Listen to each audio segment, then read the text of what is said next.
Ini aja kalau kita praktekkan, Bapak sekalian, itu luar biasa efeknya ke badan. Termasuk, ya, ada yang baca mungkin postingan saya di Instagram berkaitan dengan air kelapa tua dan air kelapa muda. Itu Masya Allah, Bapak sekalian.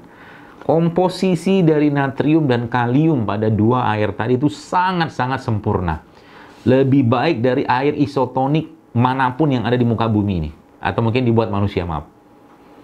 Apalagi ditambahkan dengan, ya, sudah ada glukosanya, sudah ada mineralnya, ya.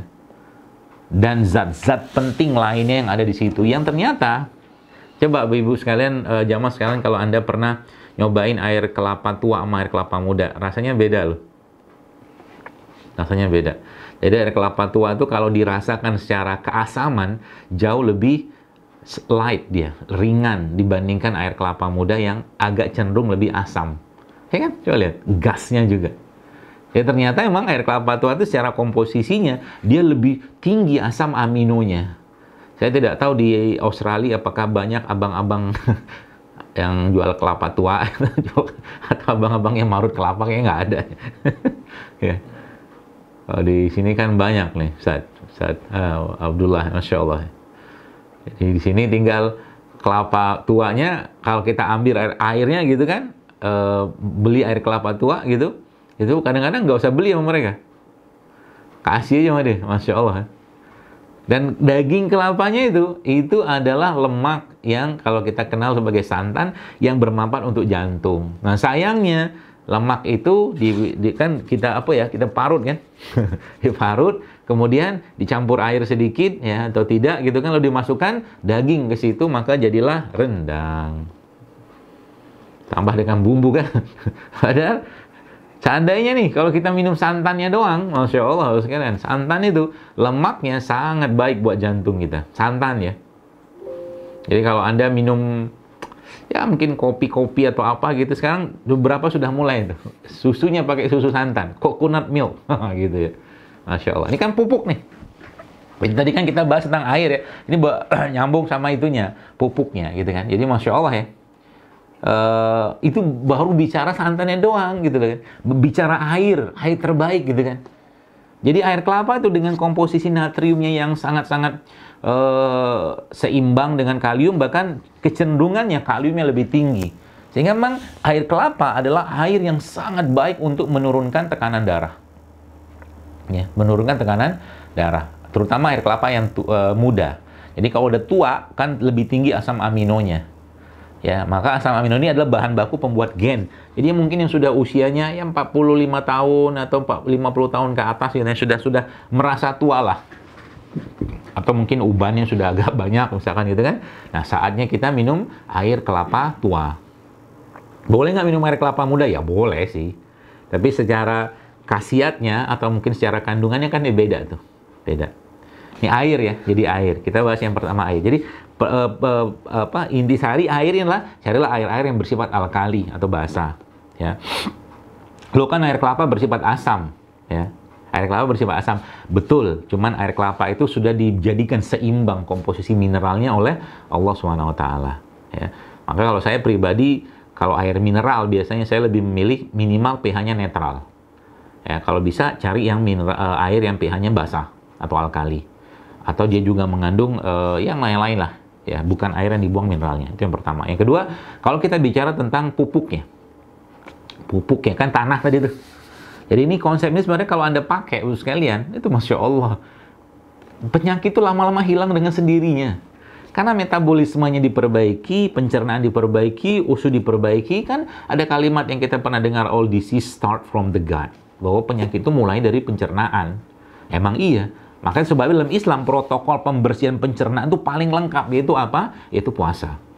Ya, puasa, protokol puasa kita itu paling lengkap. Ya, Masya Allah ya.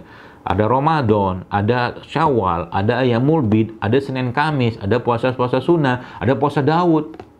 Ya, dan semua puasa bentuknya apapun itu pasti akan menguatkan pencernaan seseorang dan meningkatkan populasi dari bakteri yang ada pada pencernaan kita.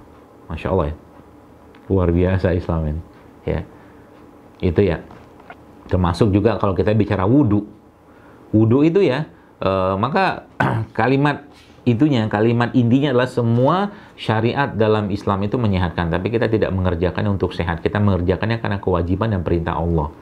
Wudu saja, banyak penelitian yang menjelaskan tentang wudu. Bahkan istinsyak yang kita biasa ambil air wudu itu untuk dimasukkan ke hidung lalu kita keluarkan lagi.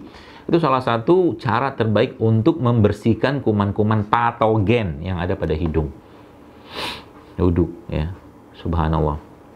Nah, kembali ke masalah pupuk atau hal pupuk tadi, Bu sekalian. Jadi pupuk tadi ya, kalau mungkin saya bahasakan di sini adalah semua mineral-mineral penting yang tubuh kita perlukan. Ya.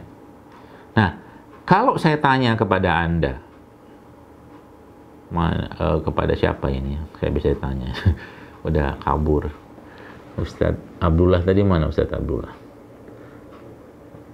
Atau kepada Bu ini aja deh, Bu Ustadz Abdullah ada nih, ada Bu Ustadz Abdullah Syafi'i ya, Masya Allah Ustadz, barakallahu fiik. Nah, saya tanya Ustadz, kita tanya jawab sedikit. Kalau saya punya nih satu piring katakanlah, yang isinya burger, ada tepungnya, ada rotinya, ada dagingnya, kemudian macam-macam lah gitu, ada saus-sausnya. Dengan satu piring yang isinya sayur-sayuran dan buah-buahan. Nah, kalau ditanya kira-kira yang lebih sehat yang mana? Sayur dan buah-buahan. Oke. Kenapa yang satu ini lebih sehat? Pertanyaan itu.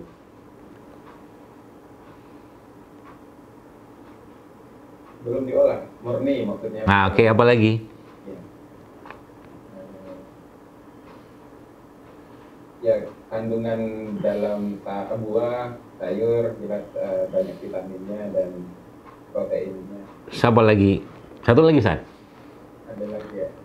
Ada lagi satu. Nah, saya kasih tambahan lah biar cepat. Iya. Waktunya nggak banyak. Jadi dia bisa seperti itu atau bisa memberikan atau kita sebut sehat tadi karena memang salah satunya tidak banyak bahan-bahan kimia sintetik di dalam bahan tadi. Anda bayangkan Ustaz, ya pernahkah Anda nyoba? Ya, saya nggak tahu ya di Australia, tapi saya pernah nyoba di sini. Saya membeli burger, salah satu burger di sini yang burger tadi itu saya tinggalkan di atas meja di rumah. Selama 1 hari, 2 hari, 3 hari, 4 hari, sampai akhirnya kurang lebih sekitar 2 pekan lah, 14 hari.